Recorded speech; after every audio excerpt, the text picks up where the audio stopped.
Hello everyone, welcome to Vilas academy. आज से कुछ समय बाद हमारी बोर्ड एग्जाम्स आने वाली है।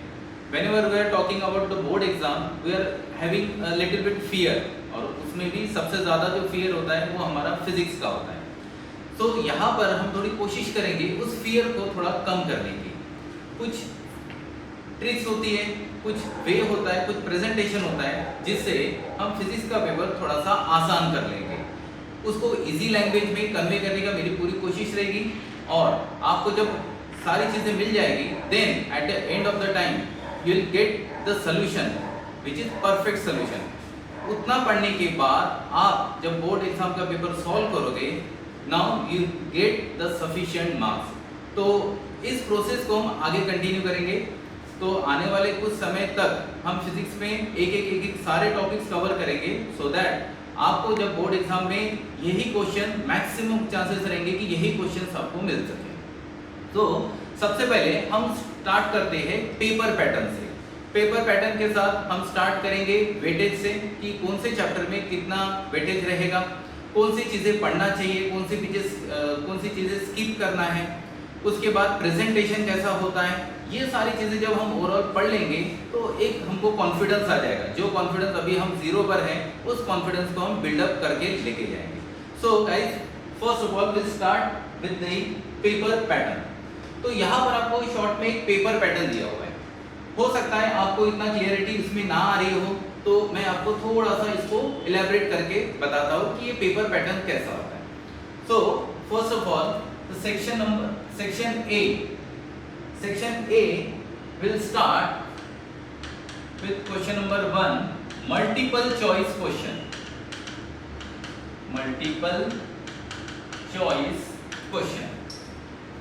ये सेक्शन में आपके पास कुल मिला के 10 क्वेश्चंस होते हैं। ऑल क्वेश्चंस आर कंपलसरी, सारे क्वेश्चंस यहाँ पर कंपलसरी हो गए, प्लस साथ ही साथ में आपको ऑप्शंस भी मिलते रहेंगे। सपोज करिए आपका ए नंबर पे कोई क्वेश्चन आता है, तो उसके बाद उसके 4 ऑप्शंस भी आपको मिलते हैं, ठीक है। Out of that you have to select only one option. But ये हमको लगता है थोड़ा सा आसान है, होता भी है आसान, बट कई बार क्या होता है यहाँ पे हम थोड़ा सा कंफ्यूज हो जाते हैं, फंस जाते हैं, ठीक है। क्योंकि यहाँ पर हमको चॉइस नहीं है। चॉइस क्यों नहीं है? क्योंकि आपको 10 क्वेश्चंस हैं और वेटेज भी है 10 मार्क्स का। तो यहाँ पर एक थोड़ा सा कभी कभार एक आध दो क्वेश्चन गड़बड़ होने की चांस बनते हैं, बट जब हम उसको पूरा थरोली पढ़ लेंगे कोई भी चैप्टर को, उसके बाद ये जो कंफ्यूजन है यहाँ से दूर हो जाएगी। तो यहाँ पर आपको 10 आउट ऑफ 10 मिलने के पूरे चांस हो जाएंगे। तो पहले ही क्वेश्चन में आपको 10 आउट ऑफ 10 मिल जाएंगे। Then moving to question number 2। Question number 2 क्या होता है? तो हम बोल देंगे very short answer type question. Very short answer. Very short answer means कुछ क्वेश्चंस आएंगे जिसमें आपको पूछा जाएगा डिफाइन। सपोज करें, एक एग्जांपल में ले रहा हूँ, डिफाइन मोमेंटम, डिफाइन इनर्शिया। तो आपको उसको वन सेंटेंस में कंप्लीट करना है। साथ ही साथ में सिर्फ अगर सपोज करिए आपको पूछा गया what is moment of inertia, तो आप यहाँ पर क्या लिखोगे? मोमेंट ऑफ इनर्शिया की डेफिनेशन, ठीक है। लेकिन सिर्फ मोमेंट ऑफ इनर्शिया की डेफिनेशन लिख के काम नहीं होता है। This is the board rule. Board का रूल क्या होता है मैं बताता हूँ।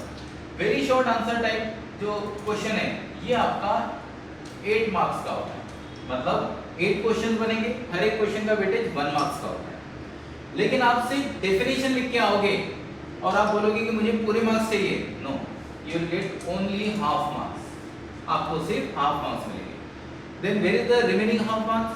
तो बोर्ड का रूल ये बोलता है कि हाफ मार्क्स जो आपका है वो आइदर आप लिखोगे कोई फॉर्मूला लिखोगे, या तो फिर आप कोई डायग्राम बनाओगे, या तो फिर आप कोई यहाँ पर एग्जाम्पल दोगे। तो ये जो चीज आप एडिशनली आप देते हो, इसके ऊपर में आपको मिलता है हाफ मार्क्स।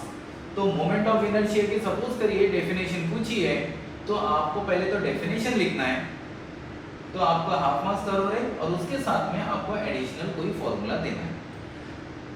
रेयर चांसेस होते हैं कि जहां पर हमको ना फॉर्मूला अवेलेबल होता है, ना एग्जांपल अवेलेबल होता है, ना डायग्राम कोई अवेलेबल होती है, उस टाइम पे आप उसको स्किप कर सकते हो। बट 90% 95% चांस यही होते हैं कि आपको उसके साथ में एडिशनल कोई ना कोई चीज ऐड करना पड़ेगा, उसी के बाद आपको यहाँ पर 1 नंबर मुझे कंप्लीटली मिल जाएगा।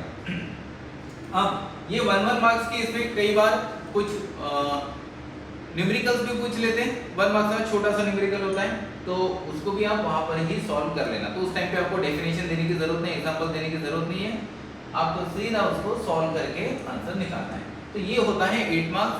8 के 8 यहाँ पर कंपलसरी होते हैं। पढ़ने के बाद हमको यहाँ पर मिल जाएंगे 8 आउट ऑफ 8। तो कोशिश हमारी यही रहेगी कि हम ये दोनों सेक्शन को अच्छे से सॉल्व कर लें।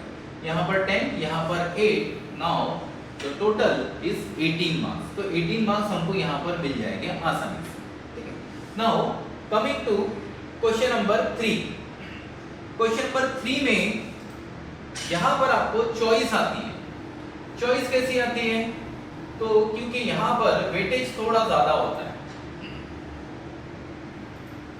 हम यहाँ पर देखते हैं क्वेश्चन नंबर 3 ऑनवर्ड्स क्या होता है। जैसे 1 और 2 हमने देख लिया। Now coming to question number 3, जो कि होता है शॉर्ट आंसर। हर एक क्वेश्चन जो होता है वो 2 मार्क्स का होता है। हर एक क्वेश्चन 2 मार्क्स का। कितने सॉल्व करना है? आपको 8 क्वेश्चन सॉल्व करना है। कितने में से सॉल्व करना है? 12 में से सॉल्व करना है।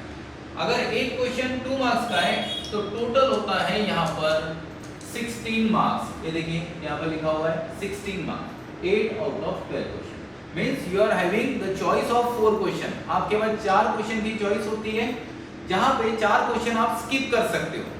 अगर आपको लगता है कि ये क्वेश्चन मुझे ठीक से नहीं आता है, देन स्किप इट, आप दूसरा वाला ले लीजिए। अगर आपको लगता है कि मुझे अच्छा आ रहा है तो आप उसको सॉल्व कर लीजिए पहले। तो आपके पास 4 क्वेश्चन की चॉइस होती है, मतलब यहाँ से आप थोड़े से रिलैक्स हो सकते हो। पहले 2 क्वेश्चन में चॉइस नहीं होती है, आपको कंपलसरी क्वेश्चन होते हैं, सारे क्वेश्चन सॉल्व करना है। यहाँ पर आपको एक चॉइस मिल जाती है, तो यहाँ पे स्कोरिंग का चांसेस भी बढ़ जाता है। तो हम तो यही एक्सपेक्ट करेंगे कि आपको 16 में से 16 मार्क्स मिलने के पूरे चांसेस रहेंगे।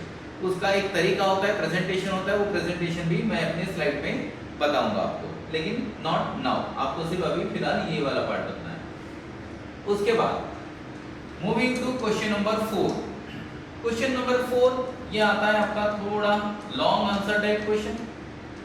लॉन्ग आंसर अगेन हर एक क्वेश्चन जो होता है वो 3 मार्क्स का होता है। 3 मार्क्स, हर एक क्वेश्चन 3 मार्क्स का होगा। कितने क्वेश्चन सॉल्व करना है? जी आपको 8 क्वेश्चन सॉल्व करना है। कितने में से सॉल्व करना है? तो आपको 12 में से सॉल्व करना है। मींस टोटल कितना हो गया? तो टोटल हो गया 24 marks. Look at here, 24 marks. तो 24 मार्क्स का ये वाला सेक्शन बनता है। अब इस सेक्शन में जो चांसेस बनते हैं वो थोड़े से बड़े वाले क्वेश्चंस आते हैं, जिसमें कुछ डेरिवेशंस आते हैं, जो बड़े न्यूमेरिकल्स होते हैं वो वाले आते हैं। तो ये वाला सेक्शन थोड़ा सा एलोंगेटेड होता है, यहाँ पे आपका टाइम थोड़ा ज़्यादा कंज्यूम हो सकता है। इसलिए कोशिश ये करेंगे हम कि स्टार्टिंग का जो सेक्शन है, सेक्शन ए बी में हम थोड़ा सा जल्दी करके आगे बढ़ जाए, ताकि मैक्सिमम समय हम यहाँ पर दें, ठीक है। तो ये होता है क्वेश्चन नंबर 3, जिसमें आपको 8 क्वेश्चन सॉल्व करना है, हर एक क्वेश्चन 3 मार्क्स का, 24 marks. Then coming to question number 5, ठीक है, means section number D, A B C D। मैंने उसको A B C D की जगह 1 2 3 4 कर दिया, ठीक है, वन अदर सेम थिंग। तो यहाँ पर आते हैं very long answers. Very long answers, ठीक है। कितने सॉल्व करना है? तो यहाँ पर आपको 3 क्वेश्चन सॉल्व करना है। कितने में से सॉल्व करना है? आपको 5 में से सॉल्व करना है। हर एक क्वेश्चन का जो वेटेज होता है वो 4 मार्क्स का होता है। तो टोटल आपके बनते हैं यहाँ पर 12 मार्क्स।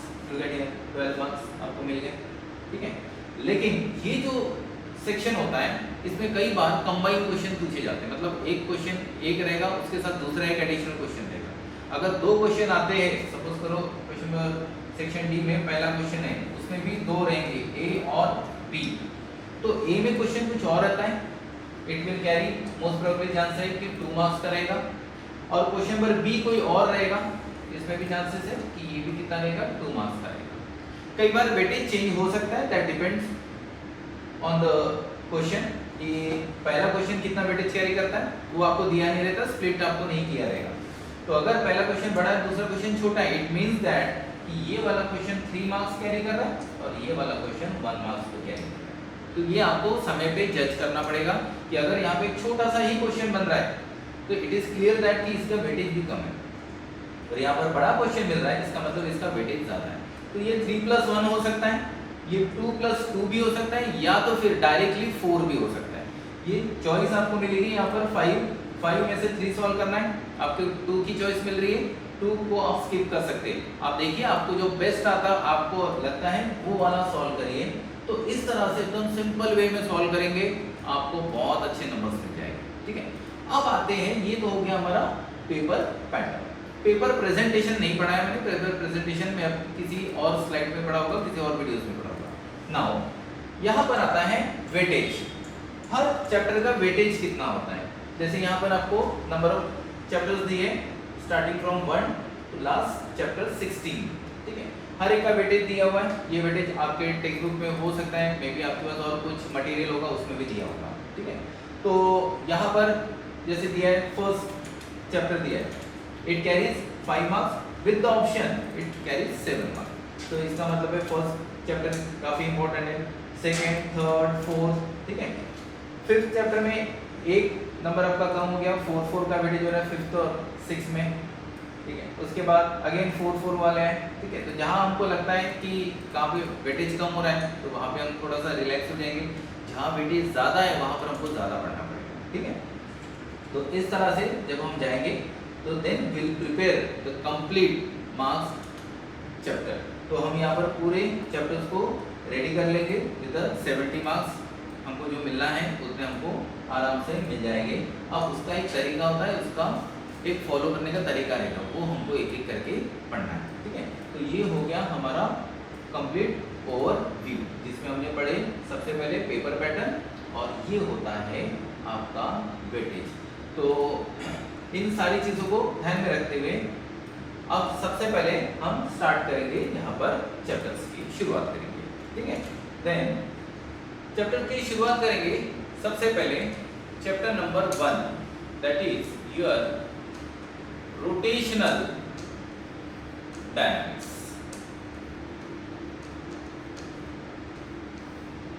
ये है आपका चैप्टर नंबर 1। सबसे पहले इस चैप्टर का इंट्रोडक्शन देख लेते हैं। इंट्रोडक्शन ये है कि ये जो चैप्टर है ये 2 पार्ट्स में डिवाइडेड होता है। पहला पार्ट जो होता है that is of circular motion, पहला पार्ट जाएगा circular motion, and second part जो होता है वो होता है रोटेशनल मोशन। अब इस चैप्टर की लेंथ की उतनी ज्यादा होती है, इस चैप्टर की लेंथ आपने देखी होगी तो काफी बड़ी है। क्यों? क्योंकि हमने यहाँ पर दोनों चैप्टर को क्लब किया हुआ है। अगर हम ओल्ड सिलेबस में देखते फिजिक्स का तो ये दोनों चैप्टर अलग अलग होते थे। Now according to new syllabus इन दोनों चैप्टर को कंबाइन कर दिया, दोनों चैप्टर को क्लब कर दिया गया। दैट इज द रीजन कि इस चैप्टर की लेंथ थोड़ी सी बढ़ गई। चैप्टर मोस्टली डेरिवेशन से भरा हुआ है, मैक्सिमम इसमें 15 to 16 डेरिवेशंस आएंगे, बट उससे डरने की बात नहीं है।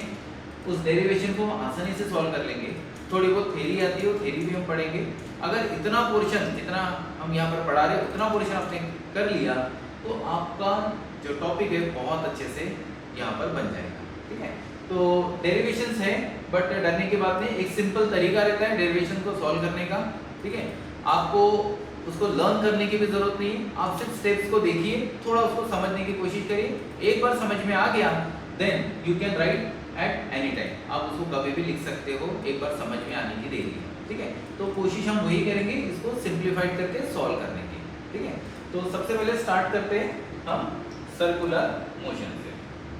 अब सर्कुलर मोशन में सबसे पहले हम स्टार्ट कर रहे हैं यहाँ पर डिफाइन से। डिफाइन सर्कुलर मोशन, मैं हर एक टॉपिक के सामने उसका वेटेज भी ऐड करते जाऊंगा। सपोज करिए आपको पूछा गया डिफाइन सर्कुलर मोशन, तो ये आपका क्वेश्चन नंबर 2 में आएगा।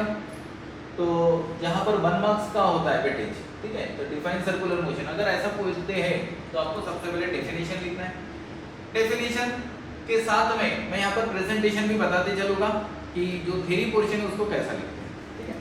तो सबसे पहले मैं जब हेडिंग दूंगा अपने पेपर में, then you have to underline it.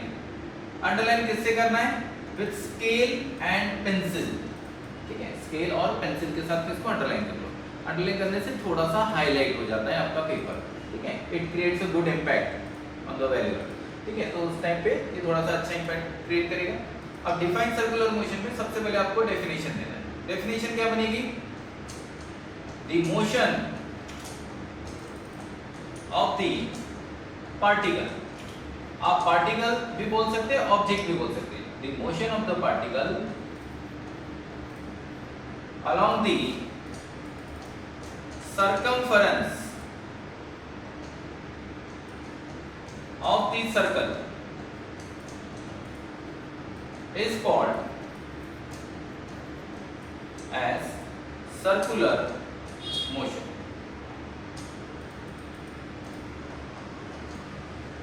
ठीक है। क्या बोला है? The motion of the particle along the circumference of the circle। तो यहाँ पर एक वर्ड आना बहुत जरूरी है, सर्कमफरेंस। अगर कोई भी ऑब्जेक्ट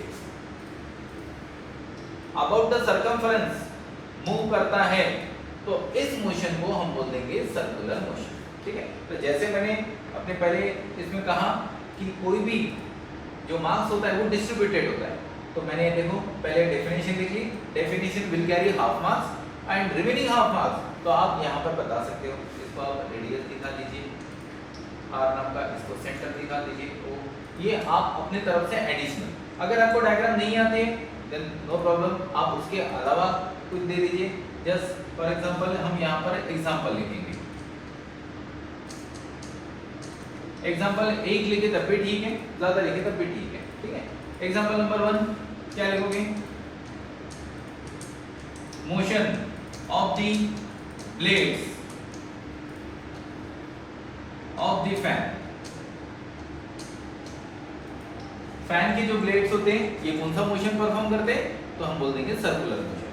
दूसरा एग्जांपल आप दे सकते हो, motion of the wheel of the car, wheel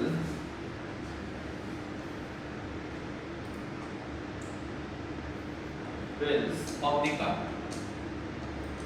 तो कार के जो व्हील्स होते हैं वो भी क्या परफॉर्म करे? Circular motion. We are having number of examples, तो आपको इतने सारे एग्जांपल लिखने की जरूरत नहीं, कोई भी एक या दो एग्जांपल दे दीजिए, it is more than sufficient, ठीक है। तो ये इतना लिखने के बाद आपको कितने नंबर्स मिलेंगे? 1 नंबर। लेकिन मान लीजिए अगर किसी ने इतने ही डेफिनेशन लिखी, उसके अलावा कुछ नहीं लिखा, तो बोर्ड के रूल के हिसाब से यहाँ पर आपको हाफ मार्क्स मिलेंगे, ठीक है। तो वेटेज जो होता है वो डिस्ट्रीब्यूटेड होता है, तो डिस्ट्रीब्यूटेड होता है, इसलिए हम यहाँ पर कोई भी रिस्क नहीं लेंगे।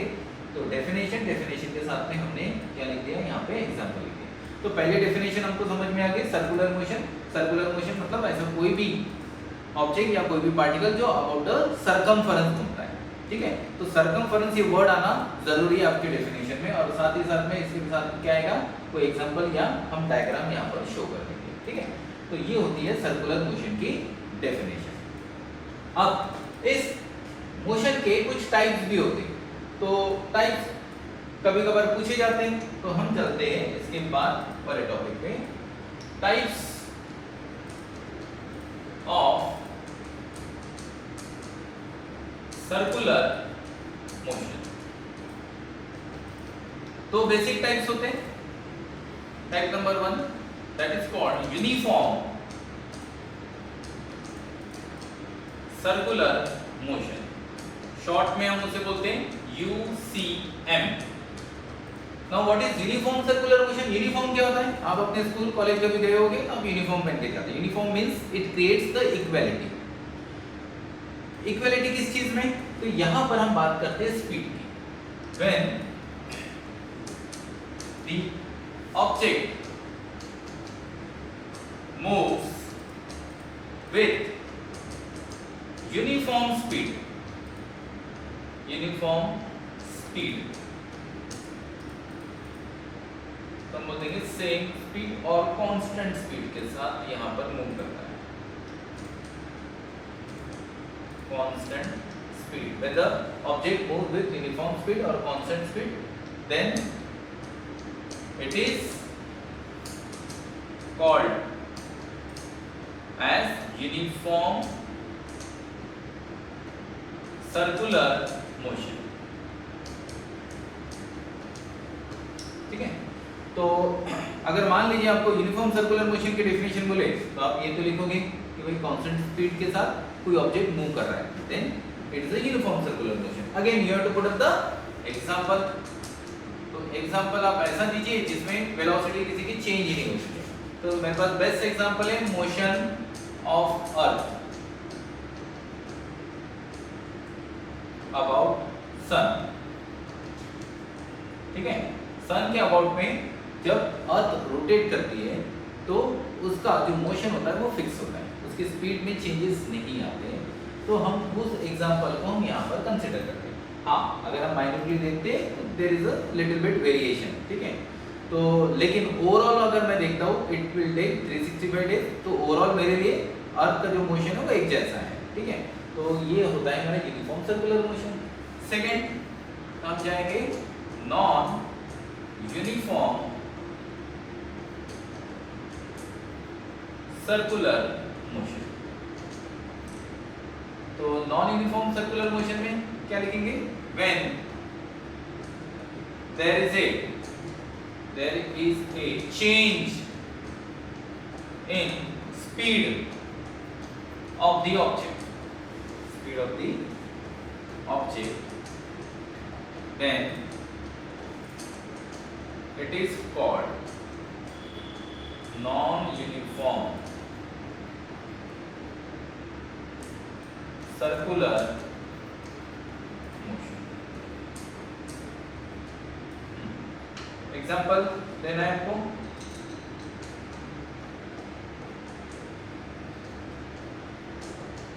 एग्जाम्पल क्या लिखेंगे? स्विच ऑन और ऑफ द फैन.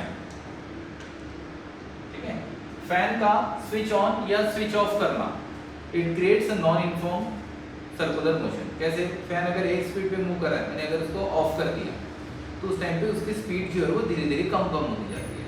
तो ये क्रिएट हो गया नॉन यूनिफॉर्म सर्कुलर मोशन. अगर मैंने फैन को ऑन कर दिया तो उसकी स्पीड धीरे धीरे बढ़ती जाती है. तो ये जो एग्जांपल है ये आता है आपका नॉन यूनिफॉर्म सर्कुलर मोशन.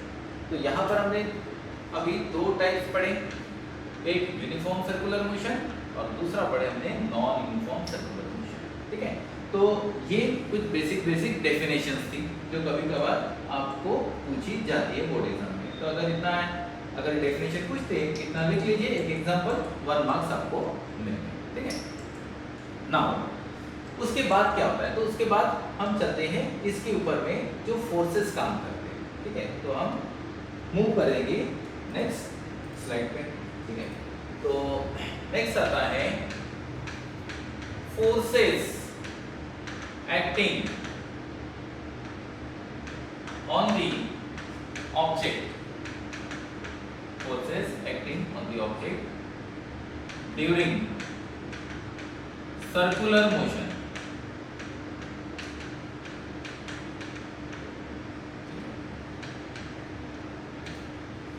जब कोई ऑब्जेक्ट सर्कुलर मोशन परफॉर्म कर रहा है तो उसके ऊपर में कौन से फोर्सेस लगते हैं? तो उसके ऊपर में बेसिकली दो फोर्सेस लगते हैं. सबसे पहला लगता है जिसको हम बोलते हैं सेंट्रीपिटल फोर्स.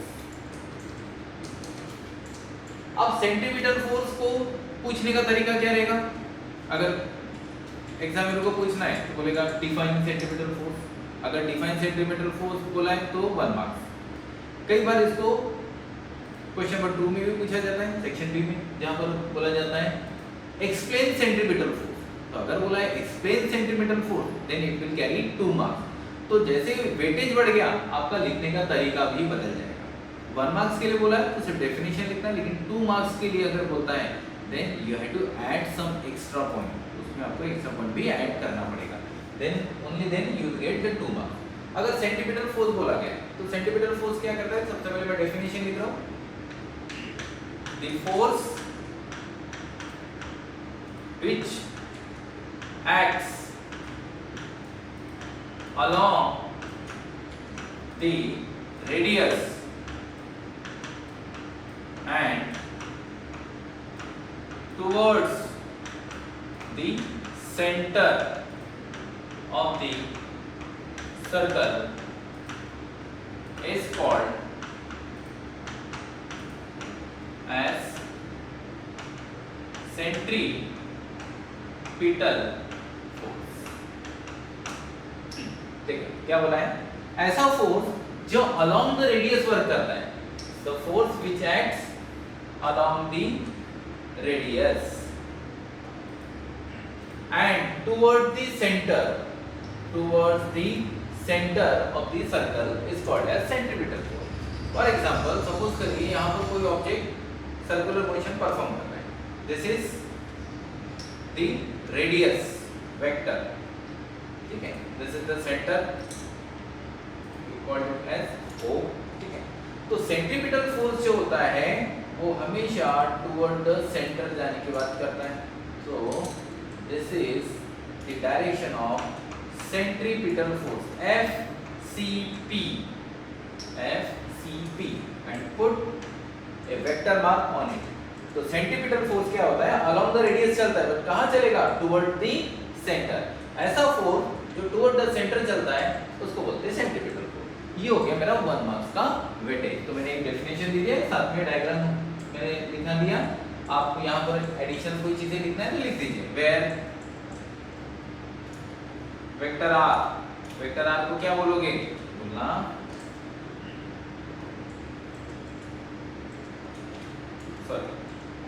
रेडियस वेक्टर, इसको आप क्या बोलोगे? Radius vector. वो क्या है? तो आप बोल देना centre of the circle.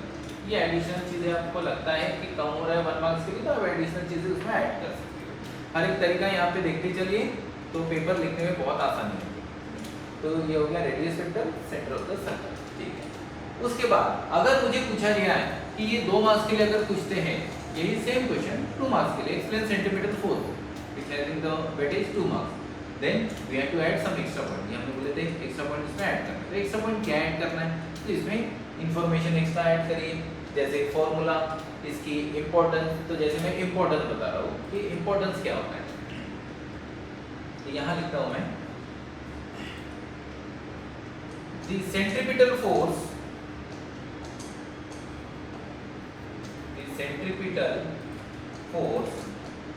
is used to perform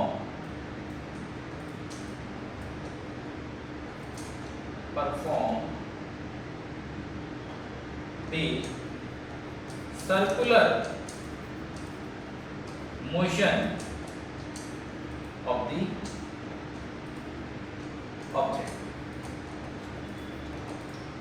हमने यहाँ पर एक इसका इंपॉर्टेंस लिखा है, क्या लिखा है? The centripetal force is used to perform the circular motion of the object. किसी भी ऑब्जेक्ट को अगर सर्कुलर मोशन परफॉर्म करना है तो उसके ऊपर में सेंट्रीपिटल फोर्स लगता है। बट ये जो सेंट्रीपिटल फोर्स है जरूरी नहीं कि एक ही फॉर्म में लगेगा, ये अलग अलग फॉर्म में लगता है। तो अलग अलग फॉर्म में कैसा लगता है तो वो हम एग्जांपल में देख लेंगे। आपको 2 मार्क्स के लिए फिलहाल हम प्रिपरेशन कर रहे हैं कि 2 मार्क्स के लिए मुझे क्या क्या लिखना है। तो मैंने कहा 2 मार्क्स के लिए आप एक्स्ट्रा एक नोट ऐड कर दीजिए, the centripetal force is used to perform the circular motion of the object. कहाँ लगता है, कैसे लगता है देखेंगे।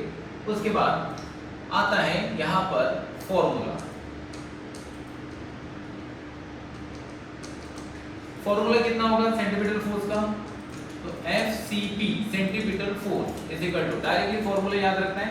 इसका जो डेरिवेशन होता था वो पहले होता था आपको ओल्ड सिलेबस में, अभी नहीं याद रखना है। आपको जितनी काम की चीजें उतनी मैं आपको यहाँ पर शो कर रहा हूँ। That is mv² by r। Now what is m? तो m जो बोलते हैं that is mass of the object. तो ऑब्जेक्ट का जो मास होगा। What is v? v is called linear velocity। Linear velocity क्या होती है? एक्चुअली किसी भी ऑब्जेक्ट को 2 टाइप्स की वेलोसिटी होती है। One is called linear velocity and one is called angular velocity. तो यहाँ पर आपको दोनों की जरूरत पड़ेगी। Omega that is called angular velocity. If the object perform circular motion, अगर ऑब्जेक्ट सर्कुलर मोशन परफॉर्म कर रहा है, then it has angular velocity omega. If the object perform motion on a straight road or a straight path, then we'll call as it as a linear velocity indicated by v, angular velocity indicated by omega. ठीक है, तो दोनों में फर्क होता है. Straight direction में जाओगे तो linear velocity, गोल घूमता है तो angular velocity omega. अब इनके बीच में एक रिलेशन भी होता है. Let v is equal to r omega. ये रिलेशन बड़ा इंपॉर्टेंट है. ठीक है, इसकी जरूरत हमको बाद में पड़ेगी. तो v is equal to r omega, ये that is the relation between linear velocity and angular velocity. r is the radius of the circle. Now put the value. Therefore fcp is equal to m. What is v square? That is r square omega square upon r. That gives you r and r get cancel. तो फिर भी एक r बचा रहेगा क्योंकि square है, mr omega square. This is the another formula for centripetal force. तो centripetal force के मेरे पास दो फॉर्मूले आ गए. एक आ गया mv square by r, दूसरा फॉर्मूला आया mr omega square. This is the scalar representation. Now what is in vector representation? In vector form, vector fcp, that is equal to minus mv square by r, that is equal to minus mr omega square. Now why we put the minus sign? Minus sign क्यों लिखा होगा? Physics में minus sign सिर्फ दो ही बार आता है. Whenever there is a change in value, अगर value decrease होती है तो उस टाइम पे माइनस साइन आता है. और तब आता है जब यहाँ पे कोई डायरेक्शन अपोजिट है. Whenever there is a opposite in direction. अब अपोजिट डायरेक्शन पे कौन आते हैं? तो हम यहाँ पर देखेंगे, हमने जो डायग्राम बनाए थे यहाँ पर. ठीक है, radius vector it is moving outward, whereas centripetal force it is moving inward. दोनों के डायरेक्शन अपोजिट है. दैट इज द रीजन कि हमने यहाँ पर क्या पुट किए, माइनस साइन. माइनस साइन के एक्सप्रेशन देने की जरूरत नहीं है. तो centripetal force mv square by r minus mv square by r, that is equal to minus mr omega square.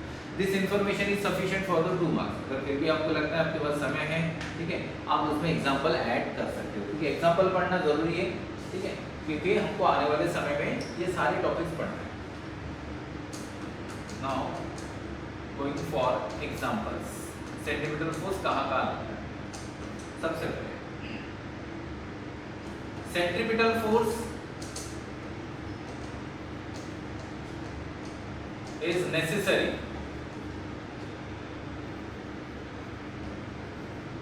for the circular motion of the earth around sun. सन के orbit में circular motion perform करना है तो उस time पे centripetal force जरूरत पड़ती है. किस फॉर्म में? तो वहां पर सेंट्रीपिटल फोर्स जो आता है तो हम ब्रैकेट में लिखेंगे ग्रेविटेशनल फोर्स के फॉर्म. तो ग्रेविटेशनल फोर्स जो है वो वहां पर सेंट्रीपिटल फोर्स का काम करता है. ठीक है, कैसे करता है एक एक करके देखेंगे, अभी नहीं, जब टॉपिक आएगा तब. Second, motion of the electrons around nucleus. ठीक है, तो वहां पर भी सेंट्रीपिटल फोर्स की जरूरत पड़ती है, लेकिन किस फॉर्म में? तो हम बोलेंगे इलेक्ट्रोस्टैटिक फोर्स के फॉर्म में. क्या होता है हमें नहीं पता, जब हम टॉपिक पढ़ेंगे हम समझ लेंगे. Next, turning of A car. जब कार कोई भी टर्न होती है तो उस टाइम पे भी सेंट्रीपिटल फोर्स की जरूरत पड़ती है. अब उस टाइम पे सेंट्रीपिटल फोर्स कौन प्रोवाइड करेगा? तो हम बोल देंगे वहां पर फ्रिक्शनल फोर्स. इसकी जरूरत अभी हमको पड़ेगी. एंड नेक्स्ट आता है motion of the stone tied to the string, ठीक है। तो धागा है, एक धागे के नीचे, एक स्ट्रिंग के नीचे मैंने क्या किया, स्टोन को टाइट कर दिया। Then we have to perform the circular motion. तो उस टाइम पे भी सेंट्रीपिटल फोर्स की जरूरत पड़ती है, तो वो कौन प्रोवाइड करेगा? हम लिखेंगे यहाँ पे टेंशन इन दी स्ट्रिंग, ठीक है। ये एडिशनल इंफॉर्मेशन है that you don't have to write. अगर आपके पास समय है extra then you can write it, but आपको अगर 2 मार्क्स के लिए लिखना है, 2 मार्क्स के लिए आप यहाँ तक लिख सकते हो। This information is sufficient for centripetal force. तो ये हो गया, that is all about the centripetal force. तो ये एक फोर्स लगता है जो टुवर्ड द सेंटर चलता है। Now moving to centrifugal force, the next force is centrifugal force. Centrifugal force. This force is opposite to centripetal force. Opposite क्यों बोला हमने? Definition देखते हैं। The force which acts along the radius but away from the centre. ऐसा force जो along the radius तो काम कर रहा है but away from the centre होता है। Just see the example, this is your radius vector r and this is your centrifugal force FCF, centrifugal force vector form है, और ये अलोंग द रेडियस जा रहा है but away from the centre जा रहा है। तो ये होता है सेंट्रीफ्यूगल फोर्स। तो ये दो फोर्सेस होते हैं जो कोई भी ऑब्जेक्ट के ऊपर में अप्लाई होते हैं when it perform the circular motion. Now what is the examples of centrifugal force? तो सबसे पहले हम एग्जांपल्स देखते हैं। Examples, coin place on the blades of the fan experience centrifugal force।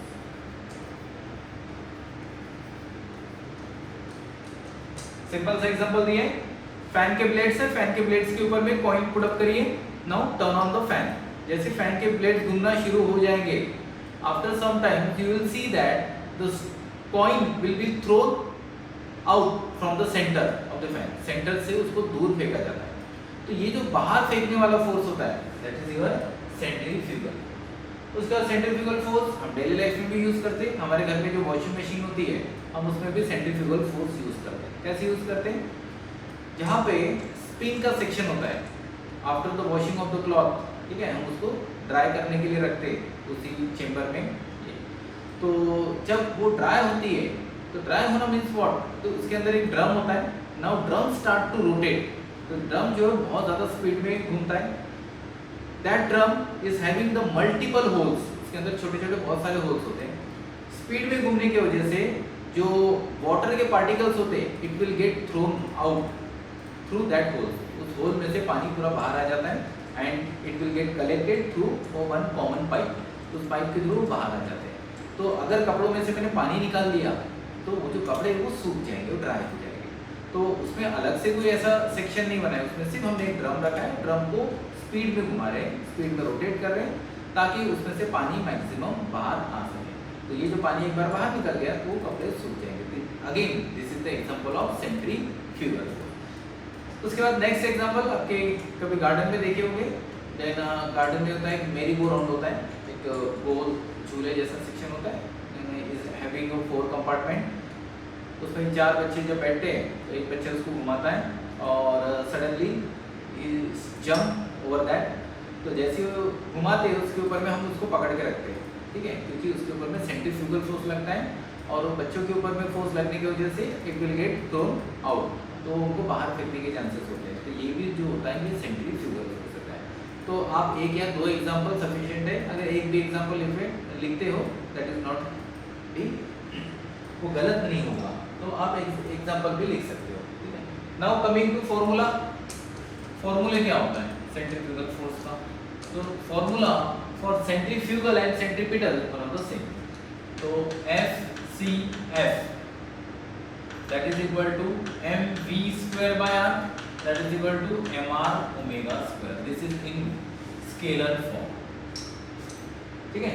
और मुझे लिखना है इन वेक्टर फॉर्म, तो vector FCF centrifugal force that is equal to plus mv square by r, that is equal to plus mr omega। इस बार यहाँ पे minus नहीं आया। माइनस क्यों नहीं आया? क्योंकि दोनों की डायरेक्शन सेम होती है, ठीक है।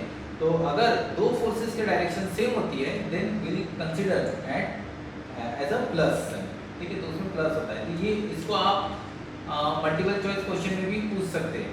What is the correct significant, what is the correct notation of centrifugal या centripetal force in vector form? तो अगर सेंट्रीपिटल बोला है तो माइनस साइन पुट अप करना है, सेंट्रीफ्यूगल बोला है तो आपको प्लस साइन के साथ में, या प्लस साइन नहीं भी लिखे तभी चलेगा। तो आपको इसको पॉजिटिव ही कंसीडर करना है क्योंकि दोनों की डायरेक्शन सेम होती है। किसकी? रेडियस वेक्टर और सेंट्रीफ्यूगल फोर्स की डायरेक्शन सेम होती है, ठीक है। This is all about the centripetal and centrifugal force, ठीक है। अब हम यहाँ पे कुछ थ्योरेटिकल पार्ट स्टार्ट कर रहे हैं, थ्योरेटिकल प्लस सम डेरिवेशन पार्ट स्टार्ट कर रहे हैं।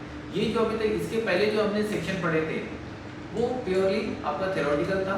नाउ यहाँ से हम जब जर्नी अभी स्टार्ट कर रहे हैं तो इसमें थ्योरी प्लस डेरिवेशन, थ्योरी की जो परसेंटेज होगा वो कम होगा, डेरिवेशन का परसेंटेज ज़्यादा होगा। तो यहाँ से हमारे डेरिवेशन छोटे छोटे स्टार्ट हो जाते हैं। तो सबसे पहले हम स्टार्ट करेंगे यहाँ पर turning of a vehicle on the plane circular track, ठीक है। किसी प्लेन सर्कुलर ट्रैक के ऊपर में हमको गाड़ी को टर्न करना है। अब ये क्या होता है? सपोज करिए आपके पास आपकी गाड़ी है, आपकी बाइक है, आपकी मोपेड है। आपको क्या करना है? आपके घर के पास का जो टर्निंग है उस टर्निंग के ऊपर में गाड़ी को टर्न करना है। तो हर टर्निंग के ऊपर में गाड़ी की स्पीड जो रहेगी वो अलग अलग होगी। आपके घर के पास का जो टर्निंग है उसमें स्पीड अलग होगी, आपके फ्रेंड के पास का जो घर का टर्निंग है वहाँ पे स्पीड आपकी गाड़ी की अलग होगी। सवाल ये है कि ये गाड़ी की स्पीड डिपेंड किसके ऊपर करती है? तो मुझे ऐसे कौन से फैक्टर्स होते हैं जिसके ऊपर में मैं गाड़ी की स्पीड को कैलकुलेट कर सकता हूँ? तो लेट्स सी। तो सपोज करिए यहाँ पर एक सर्कुलर ट्रैक दिया है जो हमारे घर के पास का एक सर्कुलर ट्रैक है। इस सर्कुलर ट्रैक के ऊपर में मैं अपनी गाड़ी को टर्न कर रहा हूँ। इस गाड़ी का मास होगा सपोज करिए m, और ये गाड़ी जो टर्न हो रही होगी इसकी वेलोसिटी होगी v। सपोज करिए इस सर्कुलर ट्रैक का एक रेडियस भी तो होगा, जो हमारे घर के पास होगा उसका एक रेडियस होगा। तो आपको सबसे पहले लिखना कैसे? तो आपको सबसे पहले इसका थ्योरी पार्ट लिखना है। थ्योरी पार्ट कैसे लिखोगे? Consider a vehicle of mass m। आपको इसको लर्न नहीं करना है, आपको जस्ट जो आपके दिमाग में जो सेंटेंस चल रहा है उस सेंटेंस को एक इंग्लिश का फॉर्म में आपको यहाँ पे लिखना है। तो मैंने लिखा consider vehicle of mass m, moving with velocity v on a plane circular track of radius small r। मैंने इसमें अपने तीनों पैरामीटर्स को कंसीडर कर लिए, मास, वेलोसिटी और रेडियस। मैंने ऐसा व्हीकल कंसीडर करना है जिसका मास m होगा, वो एक वेलोसिटी v के साथ किसी सर्कुलर ट्रैक रेडियस जिसका r है वहां पर वो मूव करता है, ठीक है। तो अब ये सर्कुलर ट्रैक है, मतलब यहाँ पर एक टाइप का सर्कल परफॉर्म होगा। सर्कल होता है तो यहाँ पर सेंट्रीपिटल फोर्स आता है। तो हम लिखेंगे to perform the circular motion अगर मैं इस सर्कुलर ट्रैक को कंप्लीट कर लूँ तो ये सर्कुलर मोशन मिलता है। To perform the circular motion comma the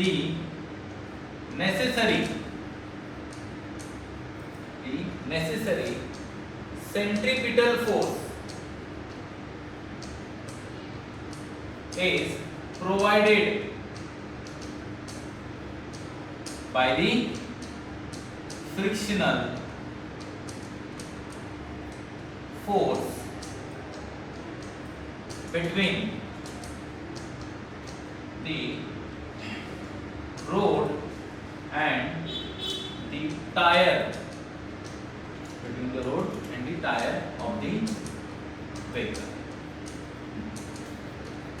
अभी थोड़ी देर पहले या हमने पिछले साइड में पढ़े थे कि सेंट्रीपिटल फोर्स अलग अलग फॉर्म में रिप्रेजेंट किया जाता है। तो हमने यहाँ पर कहा कि अगर इस व्हीकल को यहाँ पे टर्न करना है तो यहाँ पर हमको सेंट्रीपिटल फोर्स की जरूरत पड़ेगी। ये जो सेंट्रीपिटल फोर्स है ये कौन प्रोवाइड करेगा? तो हमने कहा कि फ्रिक्शनल फोर्स प्रोवाइड करेगा। बिना सेंट्रीपिटल फोर्स के पॉसिबल नहीं है यहाँ पे सर्कुलर मोशन परफॉर्म करना। तो देयरफॉर मैं यहाँ पे लिख रहा हूँ centripetal force is equal to frictional force. Now what is the formula for centripetal force? That is mv square by r. And what is the formula for frictional force? तो हम इसको लिखते हैं mu mg, ठीक है। तो इसको बोलते हैं हम mu। What is mu? u जैसा होता है थोड़ा सा इसको ऐसा शो कर देना म्यू एम जी। एक और फॉर्मूला होता है फ्रिक्शनल फोर्स का, तो that is mu into m, that is normal जिसे हम बोलते हैं, ठीक है। What is mu? Where mu को बोलते हैं हम कोएफिशिएंट ऑफ फ्रिक्शन। ये आपने फ्रिक्शन चैप्टर में 11th में पढ़े होंगे। तो यहाँ पर म्यू लगता है, हर सरफेस का म्यू अलग अलग होता है, ठीक है। Now cut m from here, कितना मिलेगा? v square upon r, that is equal to mu into g. So therefore v square is equal to mu r g. So therefore v is equal to under root mu r g. जब भी कोई formula derive होगा then kindly make one habit, ठीक है। तो इसको box में put up करना स्टार्ट करिए, इट क्रिएट्स द प्रेजेंटेशन, ठीक है। अगर आपका पेपर सिर्फ नॉर्मल है विदाउट प्रेजेंटेशन से है तो उसमें ज़्यादा किसी को कुछ खास इंटरेस्ट नहीं आएगा।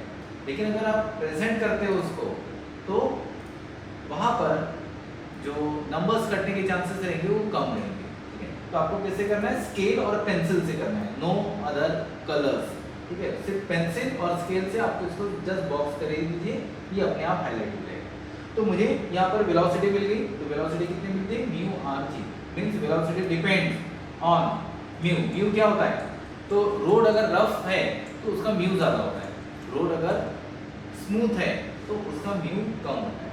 तो वेलोसिटी डिपेंड करता है फ्रिक्शन के ऊपर में, क्योंकि हमारी गाड़ी हम ही चलाते हैं हमेशा। लेकिन वही अगर बारिश अगर आती है या कोई ऑयल स्प्रेड है या कोई सैंड स्प्रेड है टर्निंग के ऊपर में, तो वहाँ पर गाड़ी स्लिप होने के चांसेस रहते हैं। अगर मेरी स्पीड इतनी ही है तो ये क्या बता रही है? ये मैक्सिमम स्पीड है आपकी। इस स्पीड के ऊपर आप वहाँ पर गाड़ी नहीं ड्राइव कर सकते। अगर आप ड्राइव करते हैं then there will be chance of accident. तो ये आपका लिमिटेशन हो गया, ठीक है, क्योंकि उस टाइम पे व्यू चेंज हो जाता है, ठीक है। अगर सैंड स्प्रेड है तो व्यू चेंज हो जाएगा। रेडियस को हम चेंज नहीं कर सकते, जितना आपका जो डिफाइंड एरिया है जहाँ पे आपको टर्न करना है ईयर आफ्टर ईयर वो उतना ही रहेगा। एंड जी it is not in my hand, जी कभी हमेशा अपने हाथ में नहीं रहेगा, वो उतना ही रहेगा। तो हमारा जो डिपेंडेंसी है वेलोसिटी की वो बन गई है म्यू के ऊपर में। अगर म्यू ज़्यादा होता है तो ऑटोमेटिकली वेलोसिटी यहाँ पर बढ़ जाती है। तो अगर आपको टर्निंग पर 20 की जगह 30 की स्पीड से गाड़ी को टर्न करना है तो आपको क्या करना पड़ेगा? इस फॉर्मूले का अकॉर्डिंगली आप आर को चेंज नहीं कर सकते, जी को चेंज नहीं कर सकते, then you are only having one option, आप म्यू को चेंज कर लीजिए। अगर म्यू चेंज करना है इसका मतलब आप रोड को रफ करोगे, रोड को रफ करना मतलब अगेन यहाँ पर मेरा नुकसान है, गाड़ी के टायर खराब हो जाएंगे। तो यहाँ पर मेरे पास एक बाउंडिंग आ गया, मैं यहाँ से वेलोसिटी को नहीं बढ़ा सकता अगर मुझे चाहिए तो वेलोसिटी को अगर मुझे बढ़ाना है तो आपको दूसरे कंसेप्ट से जाना पड़ेगा। तो दूसरा कंसेप्ट हम इसके बाद वाले स्लाइड में पढ़ेंगे कि अगर मुझे वेलोसिटी को इंक्रीज करना है then how I will do that, तो उसको मैं कैसे चेंज करूँगा। तो इसके लिए हमको नेक्स्ट टॉपिक हमको पढ़ना पड़ेगा। सो ये होता है आपका turning of vehicle on a plane circular track. It will carry 2 marks, ये 2 मार्क्स के लिए आता है। तो इतना पोर्शन आपको नोट डाउन यहाँ पे शो करना है, तो you will gate 2 marks easy. ठीक है, आई बात ध्यान में। तो इसके बाद हम देखेंगे कि v को मुझे अगर चेंज करना है तो कैसे करेंगे। ठीक है, तो हमने यहाँ तक का पढ़ लिए थे, ये डेरिवेशन हमने कर लिए v √μ/r(g) और हमने यहाँ पर देखे कि यहाँ पर हमारी जो वेलोसिटी है वो लिमिटेड होती है। लेकिन हमने ये भी देखे कि इस वेलोसिटी को अगर मुझे इंक्रीज करना है तो फिर क्या करना है। तो इंक्रीज करने के लिए अभी हम यहाँ पर हमारे पास कोई सोल्यूशन नहीं है, तो इंक्रीज करने के लिए हम नेक्स्ट टॉपिक पे जाएंगे and that is called banking of road. ये टॉपिक बहुत ज़्यादा इंपॉर्टेंट है एज पर बोर्ड। इसके ऊपर में आपको एक क्वेश्चन जरूर मिलेगा बैंकिंग ऑफ रोड के ऊपर में, either it will be in numerical form और either it will be in derivation form. तो बैंकिंग ऑफ रोड जो होता है वो हमको एक सोल्यूशन प्रोवाइड करता है स्पीड को बढ़ाने का। कैसे होता है, what is banking of road. तो हम यहाँ पर लिखेंगे सबसे पहले definition, the rising of outer as over inner edge of the road is called as banking of road। एक सिंपल वे में हमने क्या किया, हमने बताया यहाँ पर rising of outer as. Rising मतलब बढ़ाना, किसको, आउटर एज। कहां पर, ओवर द इनर एज, किसका, रोड का। सपोज करिए ये हमारा एक रोड है, जैसे हमारे आसपास पड़ोस में होते हैं। इस रोड का this is called outer as and this is called inner as. अब बात होती है टर्निंग की, क्योंकि हम स्ट्रेट रोड पे कभी भी बैंकिंग ऑफ रोड नहीं करते। बैंकिंग ऑफ रोड क्यों किया जाता है, ताकि एक्सीडेंट कम से कम हो। ठीक है, इसलिए हमको एक सपोर्ट दिया जाता है बैंकिंग ऑफ रोड, गाड़ी को टर्न करने में आसानी होती है। अब कैसे करते हैं, तो सपोज करो हमारे टर्निंग है कहीं पर भी, उस टर्निंग में जो आउटर एज होता है उसको थोड़ा इंक्लाइन करते हैं over the inner as, rising of outer as. तो ये हॉरिजॉन्टल लेवल होता है इसका, और हॉरिजॉन्टल लेवल के ऊपर में इतनी इतनी हमने हाइट दे दी और इसको थोड़ा सा बढ़ा दिया। अब देखा जाए एक प्रैक्टिकली, तो हमारा जो रोड होता है ये हॉरिजॉन्टल होता है कुछ इस तरह से। ठीक है, starting from this as to that as. But banking of road में क्या करते हैं, एक तरफ में एज हम बढ़ा देते हैं, उसकी इतनी हाइट बढ़ाते और धीरे धीरे इस हाइट को हम रिड्यूस करते जाते हैं। This is simple way called as banking of road. इससे क्या होता है, इसको किसी भी गाड़ी को टर्न करने के लिए बहुत आसानी होती है, मतलब आप ज्यादा स्पीड में भी गाड़ी को टर्न कर सकते हैं। That is called banking of road and that is the importance of banking of road. अब ये होता कैसे है, इसका स्पीड का फॉर्मूला क्या होता है, that we have to derive. तो कंसीडर करिए this is your normal road, ये आपका नॉर्मल रोड है, लेकिन बैंक करने के बाद ये रोड मुझे कुछ ऐसा दिखाई देगा। तो यहाँ पर एक एंगल बनता है theta. This angle theta is called angle of banking. इसको क्या बोलते हैं, एंगल ऑफ बैंकिंग, जहां पर हमने रोड को बैंक किया हुआ है। ठीक है, this is the vehicle that we have to place here. हम एक व्हीकल को यहाँ पर पुट अप किया। इस व्हीकल का जो मास है दैट इज mg, वो हमने डाउनवर्ड डायरेक्शन में शो करेंगे। साथ ही साथ में यहाँ पर एक और फोर्स शो करें that is called normal n। Know what is normal, normal क्या होता है, normal is equal to weight of the body. Suppose करिए मैं इस फ्लोर के ऊपर में खड़ा हूं, मेरा वेट है mg, may be it is 50 kg, 60, 70, 80 whatever भी। जितना वेट मैं इस फ्लोर के ऊपर लगा रहा हूं, बदले में उतना ही फोर्स मेरी बॉडी के ऊपर लग रहा है फ्रॉम दैट फ्लोर।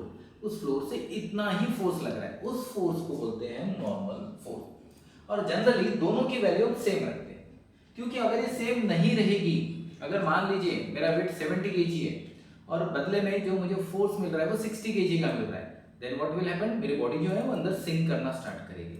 इसीलिए जो सॉलिड सरफेस होती है उसके ऊपर हमारी बॉडी जो है वो स्टैंड करती है, प्रॉपरली बैलेंस होती है। लेकिन उसी बॉडी को अगर मैं सैंड के ऊपर रखता हूँ, रेत के ऊपर, तो बॉडी जो है सिंक करती है, क्योंकि नीचे से जो नॉर्मल फोर्स आना है वो नहीं आता है, पानी के ऊपर पॉसिबल ही नहीं है, इसलिए बॉडी पूरी तरह से अंदर सिंक कर लेती है। तो ये होता है तुम्हारा नॉर्मल फोर्स। और उसके साथ में एक और फोर्स आता है, that is called F, frictional force. Let mg be the weight of the body, weight of the body। अब जब हम डेरिवेशन की तरफ जा रहे हैं तो थोड़ा सा पार्ट हमको थ्योरी का एक्सप्लेन करना है उसमें, ठीक है, ये रूल होता है, तो आप डायरेक्टली स्टेप सॉल्व नहीं कर सकते, ठीक है। अब थ्योरी ऐड करने से डेरिवेशन की जो लेंथ है थोड़ी सी बड़ी हो जाती है। जैसे मैं आपको स्टार्टिंग में थोड़ा सा बताता हूँ कि इसमें थ्योरी कैसे ऐड करते हैं। थ्योरी आपको लर्न नहीं करना है, you don't have to learn the theory, आपको सिर्फ बताना है, that is only the theory. तो कैसे करोगे, यहाँ पर consider a vehicle of mass m is moving on a circular track with velocity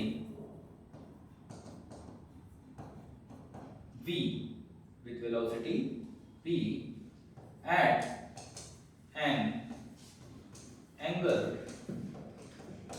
theta, ठीक है। तो हमने पता है कि एक व्हीकल है जिसका मास है m, वो क्या कर रहा है, सर्कुलर ट्रैक के ऊपर में वेलोसिटी v के साथ एक एंगल थीटा पर यहाँ पे सर्कुलर मोशन परफॉर्म कर रहा है। Let n be the normal force acting on the vehicle,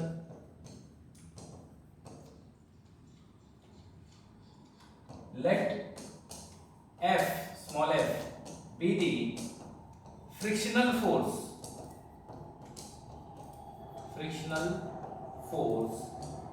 acting on the vehicle या बॉडी, क्योंकि फ्रिक्शन जो लगेगा वो ऐसा लगेगा इस डायरेक्शन में, ठीक है, गाड़ी ऐसी टर्न हो रही है यहाँ पर।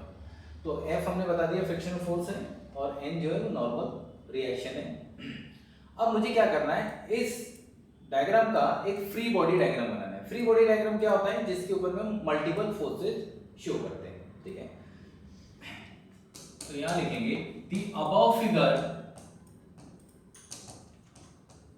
Can be shown with the help of multiple forces, उसी को बोलते हैं free body diagram, free body diagram, ठीक है। जब हम मल्टीपल फोर्सेस बॉडी के ऊपर शो करते हैं it is called a free body diagram. कैसे बनता है, तो कंसिडर दिस पॉइंट, तो ये पॉइंट मैं यहाँ पर ले रहा हूँ, ठीक है। यहाँ से सबसे पहले मुझे mg दिखाई दे रहा है जो कि डाउनवर्ड डायरेक्शन में लग रहा है, n इधर दिखाई दे रहा है, और जो f है वो ऐसा दिखाई दे रहा है, ठीक है। तो ये तीन फोर्सेस मैंने यहाँ पे शो किए। अब मुझे क्या करना है, उसके बाद इन फोर्सेस को रिजोल्व करना है। रिजोल्यूशन ऑफ वेक्टर्स ये आपने 11th स्टैंडर्ड में पढ़े थे, तो उसी कंसेप्ट को हम यहाँ पर यूज करेंगे, ठीक है। कैसे करेंगे, नाउ लेट्स सी। तो सबसे पहले मैं यहाँ पर n को रिजोल्व कर रहा हूँ, ठीक है। So suppose this angle as a theta, तो ये बनता है आपका n cos थीटा। कैसे याद रखना है, अपने 11th में भले पढ़े होंगे, लेकिन उसको सिंपल ट्रिक है कि जहां पर एंगल थीटा होता है वो साइड हमेशा cos होती है, जहां पर एंगल थीटा होता है वो साइड हमेशा cos में जाएगी। सो अदर साइड जो जाएगी वो हमेशा साइन में जाएगी, ये बनता है n sin थीटा, ठीक है, क्लियर। उसके बाद यहां पर भी एक एंगल बनता है, कितना, तो बोलना थीटा नाम का। तो f को भी रिजोल्व करना है, तो f को रिजोल्व किया तो ये बनता है f cos थीटा। ठीक है, ये वाले साइड f को रिजोल्व करूंगा तो ये बनता है f cos थीटा और ये बनता है f sin थीटा। क्योंकि यहाँ पे थीटा था तो यहाँ पर मैंने cos लगा दिया। अब आपके मन में एक सवाल आ रहा होगा कि याद कैसे रखें sin cos cos sin। तो बड़ा सिंपल है, पहले n को रिजोल्व करो, n को रिजोल्व कर लिया मैंने, n cos theta n sin theta, n का काम खत्म हो गया। एक चीज याद रखना, sin के साथ sin नहीं जाएगा, cos के साथ cos नहीं जाएगा।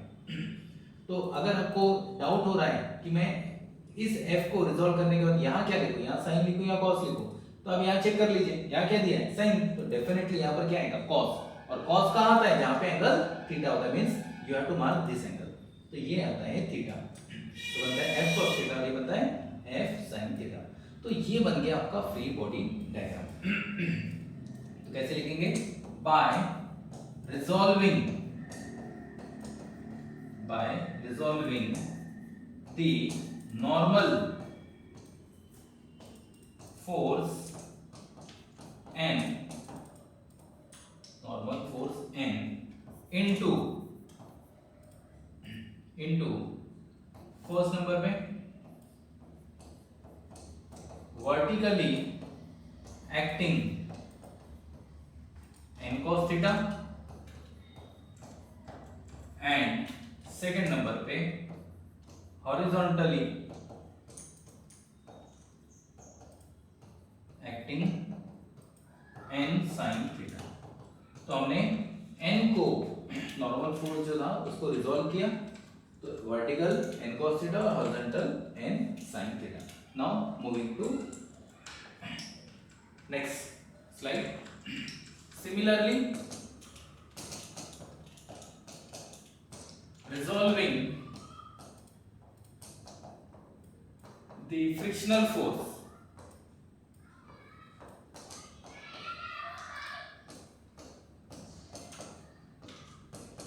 into f sin theta and f cos theta as shown in figure। बस ऐसा लिख दीजिए आप, आपका काम हो जाएगा। ठीक है, अब हमारी डायग्राम पीछे वाली स्लाइड पे चलेगी, हम क्या करते हैं उस डायग्राम को वापस यहाँ बना लेते हैं ताकि मुझे डेरिवेशन सॉल्व करने के लिए आसानी रहे। फिर से सबसे पहले आपको n बनाना है, उसके बाद ये वाला कंपोनेंट आपको याद रखना है n cos theta, because this side is theta. उसके बाद ये होता है आपका n sin थीटा। अगेन ये आपका क्या था, mg wait of the body, यहाँ बनता था आपका f बनने की वजह से ये बनता है f cos theta, because this angle is theta, ये बनता है f sin थीटा। ठीक है, this is resolution of vector. अब यहां से आप डेरिवेशन स्टार्ट कर सकते हैं। ठीक है, तो फ्रॉम फिगर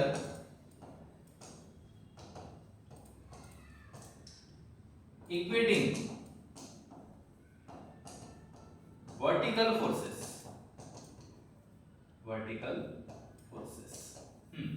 अगर वर्टिकल फोर्सेस को इक्वेट करते तो क्या मिलेगा, n cos theta is equal to, अब देखिए ये दो फोर्स सेम डायरेक्शन में जा रहे हैं, जब भी दो फोर्स सेम डायरेक्शन में जा रहे हैं then you have to add it. तो ये बनता है f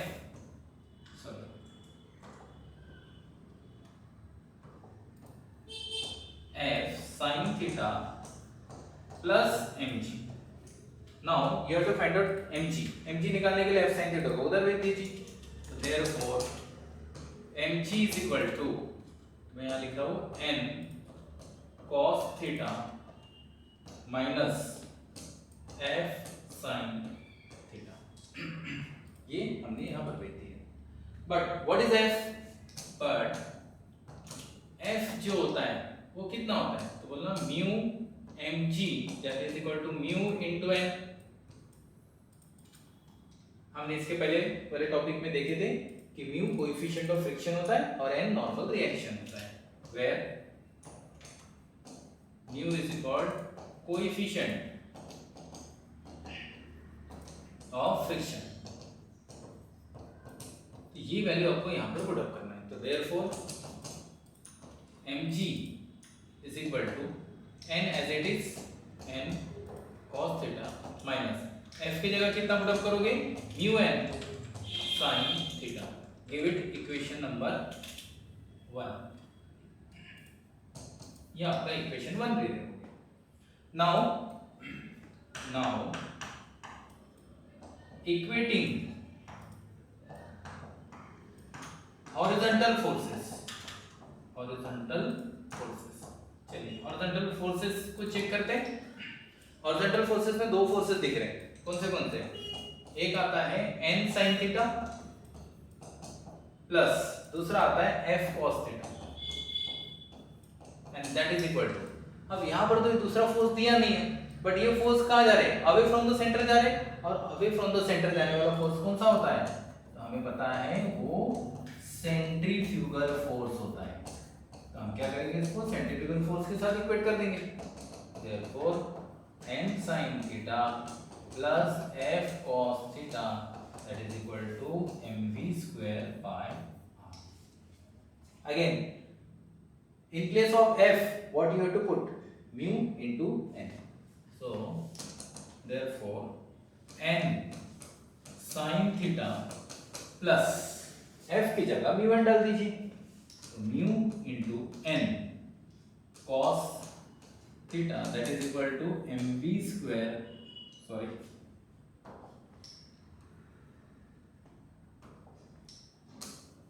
mv square by r। Again mv square by r आप लेफ्ट साइड पे लेके आइए, इस राइट वाली टर्म को, लेफ्ट वाली टर्म को राइट की तरफ लेके जाइए। Therefore mv square by r that is equal to कितना मिलेगा, इस टर्म को पहले लिख रहा हूं, mu n cos theta plus n sin theta, क्योंकि दोनों प्लस है, आप किसी को भी पहले लिख सकते हो, that is of your choice. ठीक है, इक्वेशन नंबर 2। ठीक है, now divide equation 2 by equation 1। Equation 2 को इक्वेशन 1 से डिवाइड करना है, लेफ्ट हैंड साइड को लेफ्ट हैंड साइड से, राइट हैंड साइड को राइट हैंड साइड से, एकदम इजी है। तो पहले लीजिए आप mv square by r divided bye कितना आएगा, तो आएगा यहाँ पे इक्वेशन 1 का mg। सेम पहले आप राइट हैंड साइड लीजिए, mu n cos theta plus n sin theta, the whole term divided by what, n cos theta, n cos theta minus mu n sin theta। ठीक है, तो left hand side को left hand side से, right hand side को right hand side से। mg के नीचे कुछ नहीं, तो मुझे क्या दिख रहा है, 1। Then mv square by r, division का उल्टा होता है मल्टीप्लिकेशन साइन, लोअर स्टैंडर्ड में हमने पढ़े यार। Now this term become 1 upon mg। यहां से क्या करेंगे, n cos थीटा, मुझे यहां से दो तरीके, कुछ बुक्स में यहां पर दिया है कि divide numerator and denominator by n cos theta, या तो फिर कुछ बुक्स में ऐसे भी दिया है कि n cos थीटा कॉमन निकाल लीजिए। कुछ भी करिए, आंसर एक ही आएगा। तो मैं जैसे n cos थीटा कॉमन निकाल रहा हूं numerator as well as denominator से। चलिए क्या बचा है वो देखते हैं। अगर मैंने यहां से n cos थीटा बाहर निकाल लिया तो कौन बचा है, सिर्फ यहां पर बचेगा म्यू थीटा। ठीक है, प्लस यहां से n बाहर आ जाएगा, नो डाउट, लेकिन यहां पर cos नहीं है, तो आपको क्या रखना है, sin theta by cos theta, ऐसे लिखना है, ताकि n cos थीटा जब आप अंदर भेजोगे तो ये cos थीटा और ये cos थीटा दोनों एक दूसरे को कैंसिल आउट करेंगे और बचेगा कितना, n sin theta. In same way n cos theta आपने यहां से निकाल लिया, बचेगा 1 माइनस यहां बचेगा म्यू, n बाहर चला गया, sin थीटा है, तो आप लिखोगे इसको sin theta by cos theta, क्योंकि कॉमन नहीं था तो हमको वहां पे रखना पड़ेगा। Now cut it m and m also, तो कितना मिल रहा है, v square by rg is equal to mu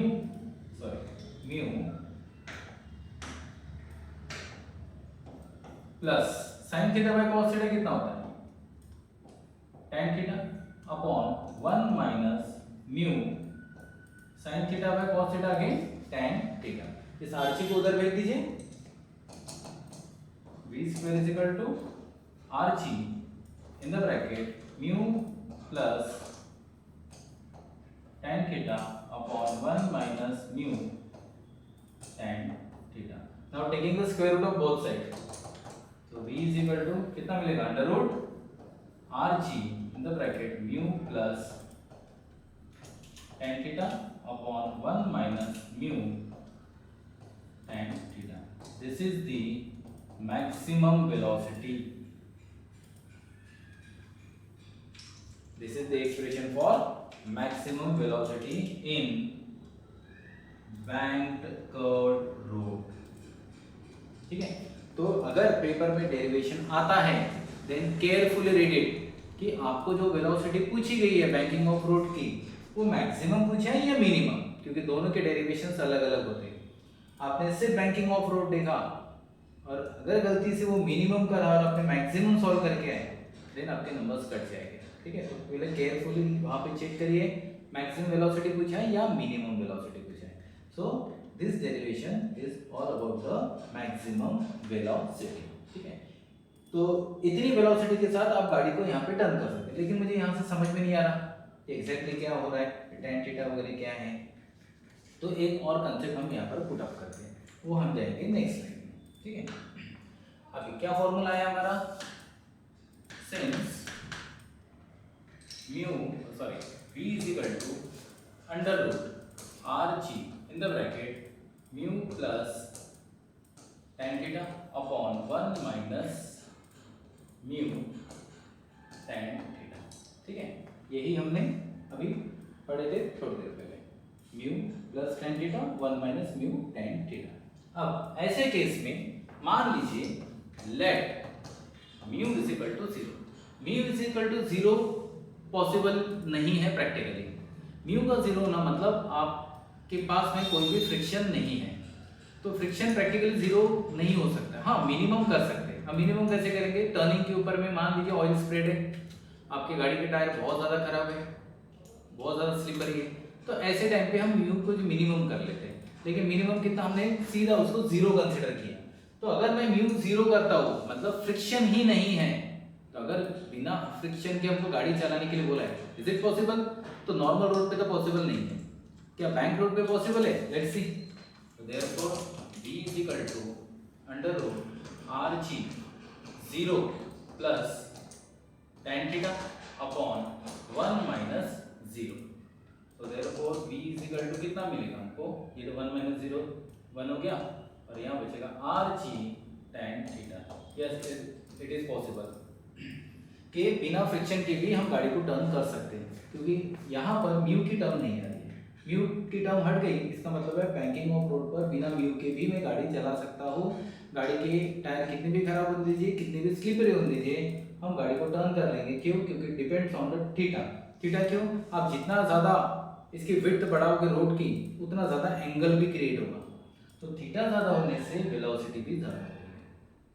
ठीक है, तो हम r और g को चेंज नहीं करेंगे, लेकिन थीटा को चेंज कर सकते हैं। वो that depends on your material, आप कितना मटेरियल पुट अप करते हो, जितनी ज़्यादा हाइट होगी उतना ज़्यादा थीटा बढ़ेगा। So this is the velocity without mu. Without mu मतलब बिना फ्रिक्शन के हमको इतनी वेलोसिटी मिलती है। तो ये डेरिवेशन बना है आपका मैक्सिमम वेलोसिटी का। लेकिन मिनिमम वेलोसिटी के लिए जो डेरिवेशन होता है मतलब स्टेप्स एक जैसी होती है, लेकिन फाइनल आंसर जो आता है वो डिफरेंट आता है। तो हम इसके बाद मिनिमम वेलोसिटी भी देखेंगे। So will move to next slide, that is minimum velocity on the bank curved road. तो बैंक कर्व्ड रोड पे आपको मिनिमम वेलोसिटी पूछा है। ठीक है, तो कैसे निकालोगे?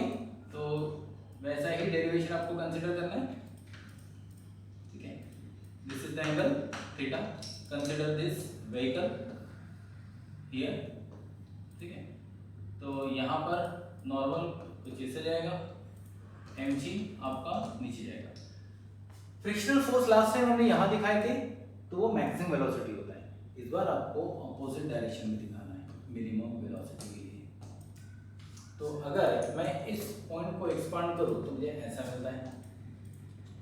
So this is mg, this is normal n। इस n को दो पार्ट्स में रिजॉल्व करना है, तो एक बनता है n cos थीटा और ये बनता है n sin theta, because this angle is theta. फिर से फ्रिक्शनल फोर्स इस पर इधर जा रहा है, ठीक है। अब सवाल ये आता है कि F को कैसे रिजॉल्व करना है। अगेन एक पार्ट अलोंग x एक्सिस जाएगा, एक पार्ट अलोंग y एक्सिस जाएगा। फिर से हम सोचने में मजबूर हो जाएंगे कि थीटा कहाँ पे दे। तो मैंने आपको सिंपल वर्ड में क्या कहा था, जहाँ cos होगा वहाँ sin जाएगा, cos के साथ cos नहीं जाएगा, sin के साथ sin नहीं जाएगा। इट मीन्स तो यहाँ पर आपको थीटा दे दीजिए, तो ये बनता है f cos थीटा, तो ये बन जाएगा f sin थीटा। तो रिजर्वेशन ऑफ वेक्टर हमने यहाँ पर शो कर दिया, ठीक है। थ्योरी जो पिछले हमने डेरिवेशन में देखे थे वही थ्योरी आप कॉपी पेस्ट कर सकते हैं, ठीक है। तो उसमें कोई चेंजेस मत करिए, हमको सिर्फ स्टेप्स देखना है कि स्टेप्स इस बार क्या चेंजेस आए, ठीक है।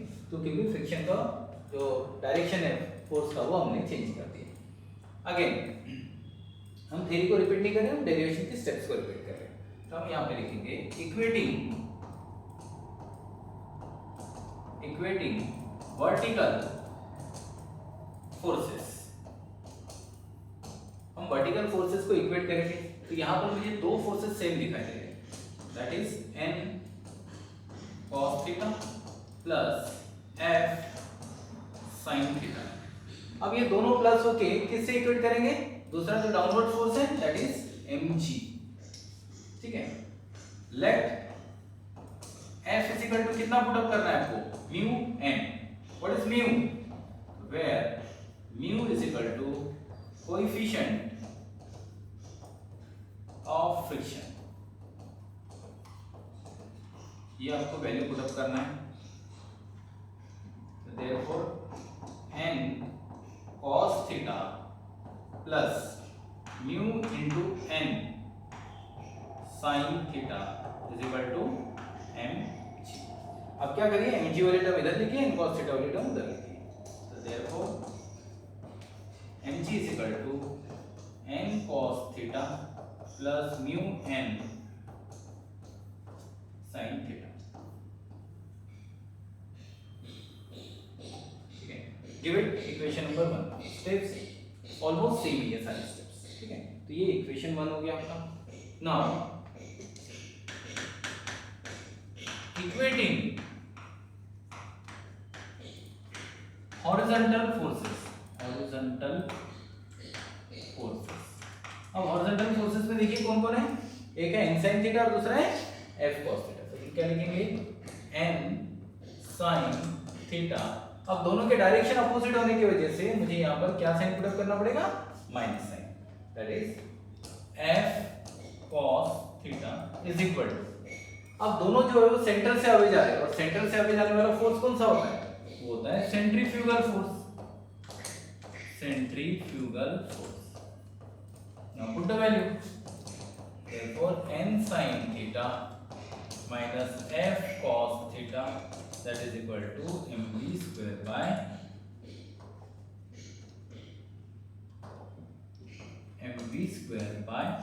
r, ठीक है। mv square by r को इस साइड में n sin theta minus f cos theta that side, therefore mv square by r is equal to n sin theta minus f cos theta। Again change the f, let f is equal to कितना होता है, mu n, so therefore mv square by r is equal to n sin theta minus f की जगह कितना, mu n cos theta। give it equation number 2। Again क्या step follow करना है, divide equation 2 by equation 1,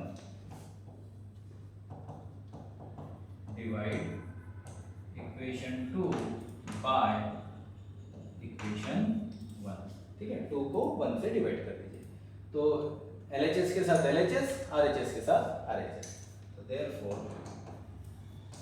mv² by r divided by mg, ठीक है, mv² by r divided by mg, that is equal to n sin theta minus mu n cos theta upon n cos theta, ये दोनों derivation में step same है, n cos theta plus mu n sin theta. आई बात ध्यान में, दोनों steps हमने सेम रख लिए। क्या करेंगे, mg के नीचे कुछ नहीं, कितना है 1, then convert it. I am making one bifurcation here, so therefore mv² by r, division का उल्टा होता है multiplication, mg upon 1 make it 1 by mg and that is equal to, क्या कहा था हमने, दोनों जगह से क्या कॉमन लेना है, n cos थीटा, ये दोनों जगह पे सेम होती है स्टेप, तो हम यहाँ लिखते हैं n cos theta common from numerator, similarly n cos theta common from denominator, यहाँ से n बाहर आ जाएगा तो साइन अकेला है, तो साइन के साथ what you have to write, sin theta by cos theta minus, यहाँ से पूरा n cos थीटा बाहर चला गया, कितना बचा म्यू, अगेन यहाँ से n cos थीटा पूरा बाहर चला गया, कितना बचा 1 प्लस n बाहर चला गया, कितना बचा है म्यू, लेकिन यहाँ पर भी आपको साइन दिखेगा, क्या लिखोगे इसको, sin theta by cos theta, correct है। क्या होगा, जो टर्म्स सेम है उसको कैंसिल आउट करिए, तो कितना बचा है यहाँ पर b² by rg, that is equal to sine by cos कितना होता है tan theta minus mu upon 1 plus mu tan theta. अब rg को उधर भेज दीजिए और स्क्वायर रूट ले लीजिए, therefore b is equal to rg in the bracket tan theta minus mu upon 1 plus mu tan theta. अब दोनों इक्वेशन को आप चेक करिए, तो हमको दोनों की वैल्यू जो है वो अलग अलग मिल रही है, दिस इज मिनिमम वेलोसिटी, ठीक है, ये मिनिमम वेलोसिटी का फॉर्मूला होता है, तो दोनों में थोड़े से स्लाइटली चेंज है, तो आपको केयरफुली वहाँ पर रीड करना है पेपर में कि मिनिमम पूछा है या मैक्सिमम पूछा है। यहाँ पर भी आप म्यू को 0 ले सकते हो, let mu is equal to 0, therefore b is equal to, now यहाँ से मिनिमम नहीं लगाना, ये यहाँ से मिनिमम की कंडीशन हट जाएगी, ये जनरल फॉर्मूला बन रहा है, कितना मिलेगा rg और यहाँ पे बनेगा tan थीटा, क्योंकि यहाँ से म्यू 0 हो गया, यहाँ पर भी म्यू 0, तो ये भी टर्म हट गई, तो बचा कितना 1, तो b इज इक्वल टू आपको मिलता है √rg tan थीटा। तो दोनों केस में मुझे वेलोसिटी सेम मिलती है, अगर मैं म्यू नहीं रखता हूँ तो दोनों के लिए फॉर्मूला जो आ रहा है वो सेम आ रहा है, √rg tan थीटा, और पहले के लिए भी √rg tan थीटा, बट जो चेंजेस आ रहे हो कहाँ आ रहे हैं, velocity for minimum and velocity for maximum. So this is the way, तो ये जो डेरिवेशन आप सॉल्व करोगे इट विल कॉस्ट 3 मार्क्स। तो आपको स्टार्टिंग की थ्योरी यहाँ पे पूरी कॉपी पेस्ट करना है, ठीक है, और उसके बाद आप यहाँ से स्टार्ट करोगे, तो ये जो टोटल आपको बन रहा है वेटेज, ये 3 मार्क्स का बन रहा है, ठीक है। तो यहाँ तक के हमने डेरिवेशन पार्ट हमने कंप्लीट कर लिए, इसके आगे का जो पार्ट है हम उसको नेक्स्ट वीडियो में कंटिन्यू करेंगे, ठीक है। तो आप देखेंगे इसमें भी और क्या क्या चेंजेस आते हैं और कौन से नए टॉपिक उसमें ऐड होते हैं। So will continue in the next video.